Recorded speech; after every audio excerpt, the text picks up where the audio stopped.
What is going on, fellow outlaws? Welcome back to the Most Deadly Player Part 6. I give you free aim.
Okay, welcome back to Destiny Shoots, guys. As you can see, it's a glorious day on the battlefield. For all you newcomers out there, welcome to the channel, and a big thank you to everyone who subscribed to the channel. We pretty much cater for every single style of fighting, and this is definitely the place to be. Now, over the next few days, we're going to be dropping a few videos in terms of free aim, because there's just too much information to be covered in one video. Now, in today's video, we're going to be going over all the different types of free aim that exists in Red Dead Online. We're going to be going over the settings and some decent training preparation to ensure that absolutely everybody will be able to fend off top level free aim fighters. Now, without further ado, let's jump into the setting. Now, the first question I'm going to be asking you guys is, are you a fast sniper, or are you the type of person that likes your settings to be a little bit slower? Now, this is extremely relevant, because if you're someone that's doing free aim for the first time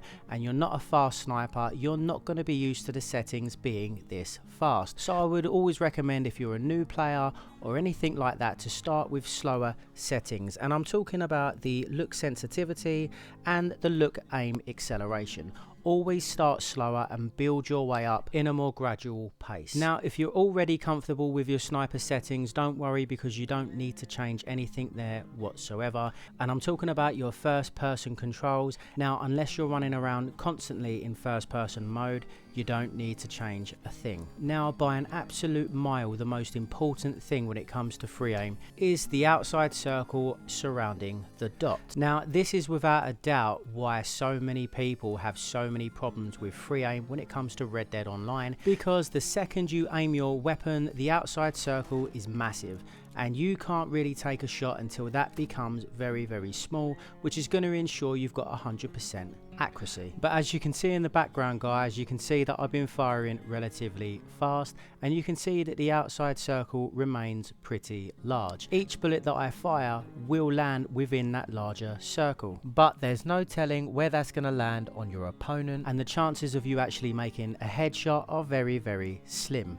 Now, if you're wondering why I'm still firing relatively fast here and keeping my circle pretty large, is the fact that we're not using any aim assist here. So nothing is responsible for you killing your opponent except for you yourself. So with the amount of movement coming from your opponent, the chances of you actually making a headshot with no aim assist when they're moving this fast is even slimmer. So getting used to that circle being that large is extremely beneficial for moving at a fast pace to ensure that they can't headshot you, and the fact that you're rapid firing your gun and roughly aiming for their center core is the best option here. And by you yourself moving around at a relatively fast pace is going to ensure that your opponent is not only not going to be able to headshot you, but they're going to have a hard time hitting you in general. So try to make sure that your center dot is always lined up roughly in the direction of your opponent, and make sure whether you're standing or crouching that you are moving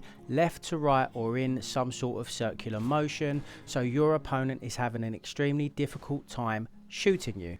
Now I definitely prefer firing from the hip when it comes to free aim, but whether you're aiming or firing from the hip, ensure that you are moving at all times. So just to recap, this is how I have my settings: my look sensitivity, aim sensitivity, and aim look acceleration. They remain relatively high because I've been playing the game for a long time, and these faster settings suit me. I don't, however, make too many adjustments to my snipe settings, as I still like it to be a little bit slower when I'm sniping at a longer range. Now quickly looking at dead zone, this is the period between aiming and looking around. Now when we're using painted black, this is beneficial to have no dead zone, as it's going to make you a lot quicker. Now for the purpose of this video, I've done numerous testing to see if it makes absolutely any difference to the sturdiness of your outside circle by increasing the amount of dead zone, and this is the theory. The more dead zone you have, the more control you should have over your reticle. But after increasing dead zone and repeatedly testing this theory over and over again, I couldn't find sufficient amount of evidence to support the fact that you have a much more sturdy reticle. Now it does make a slight amount of difference, but not enough to be overly concerned about it. It's not going to make you win a battle, for example. So slightly increasing it is going to make a slight difference, but in my opinion, it's not something that you overly need. So some of the biggest reasons why people miss in free aim is, one, to do with the outside circle and not having enough understanding of being able to use it, and two, because the settings are either too fast for them to be able to handle or not fast enough. Now if you're still hanging with it, guys, next we're going to be looking at distances, weapons, and battle tactics. We'll be back right after this. This week on Red Dead Online, we found another Cronus Zen cheat. Oh yes, DGB, oh on the top, DGB, oh. A man who advertises Cronus Zen, a man who pretends to be female, TGB Nervo. Yes, DGB Nervo. Up on the top. He also agreed to Destiny's challenge to fight without Cronus Zen. Hey, my voice is changing. I'm starting to sound funny. Hey, is that your cat, or can I just shoot him in the face? But when we took away Cronus, he started acting funny. Hey, I just got to go and see the balls. I want to see all the balls. His challenge was to kill an NPC. Well, I just don't think I can kill people anymore, but I can play with the balls. Moo, moo. Hey man, what the f***? It's not my fault I want to play cowboys. I just want to get all the balls together. Oh gee whiz, this one's so rough. He was even caught stealing from people's washing lines. I can't help it, something really funny's gotten into me. Will somebody help me? I'm stuck. Oh come on dude, a domestic house cat? He really put that kitty down. Oh, the little doggies gotta die too. Have you seen all this new sexy shit I got on? I need to get out of here right now. Dude, that's someone's dog, man. I just can't do this challenge anymore. I can't live without Cronus in my life. You just need to jump, you animal killing son of a Set my body free.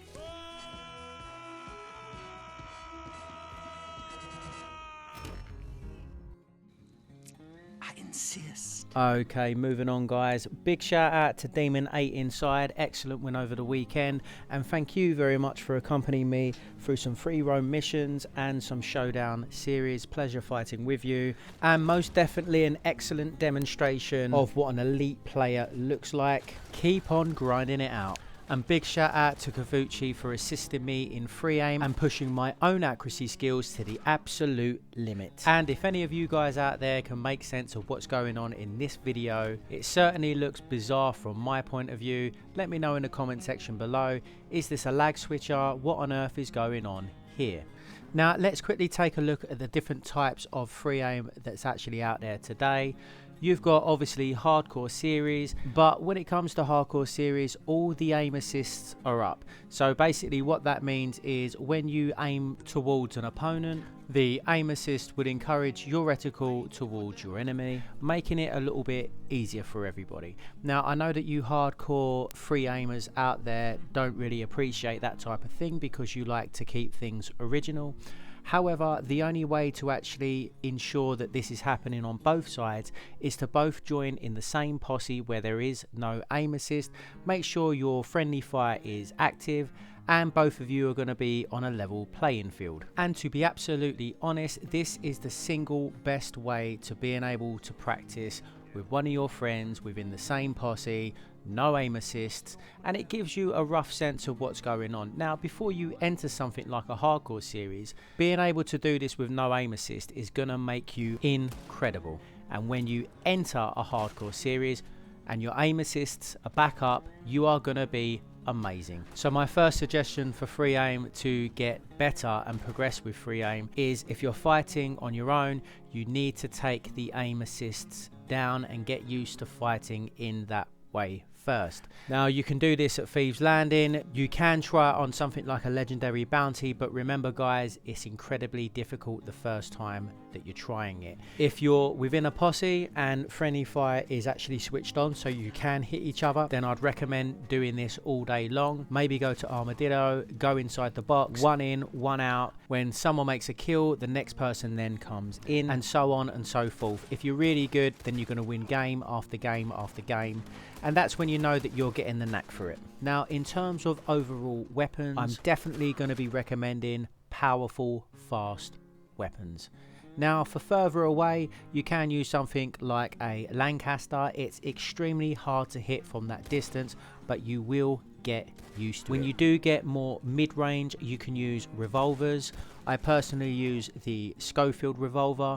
I think on balance it's very nice. I do understand that the Navy revolvers are extremely powerful, but I like the Schofields. I've got a good feel for using them, and when you get close, the shotgun hands down is the best free aim weapon you can use. And this is simply because when you shoot with the shotgun, it covers a larger area. You are much more likely to stun your opponent, and when you've stunned them, you've pretty much got the kill.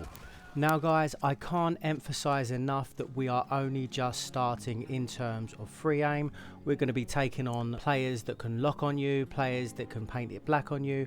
I'm going to be showing you all the different ways to destroy people using just free aim. Now there's going to be a lot more tips and tricks of how to dismantle opponents coming up in free aim part 2. It's due in just a couple of days. I hope you all enjoyed this video. Be sure to like and subscribe if you're new to the channel, because we're gonna keep doing this. And if you've got anything you'd like to ask me that you don't want to put on the channel, you can contact me on Discord. Now everybody's welcome to join in the group chat anyway. I'll be leaving the link in the description below. And remember guys, if you are quite familiar and you're a high level player when it comes to free aim, give the newer players a chance to catch up, because we're going to be moving on to a lot more tactical gameplay. But that's going to be it for this one, and I'll see you all in the next video. I don't believe in destiny, I just do what's best for me. Don't listen to my enemies, they're just full of jealousy. Yeah, this legacy, you gon' see what's left of me. You gon' see success in me, you ain't seen the rest of me. I just wanna be the best at what I know, better than the rest, just watch me grow. Put me to the test and watch me go. This is my quest, I'ma make it known. They call me obsessive, oh I know. Call me selective with my notes, call me aggressive with my flow, call me offensive even though Joe, I ain't gonna lie, life's tough. Try to get by, life's rough. Try to do it right, it's not enough. Even though you try, you still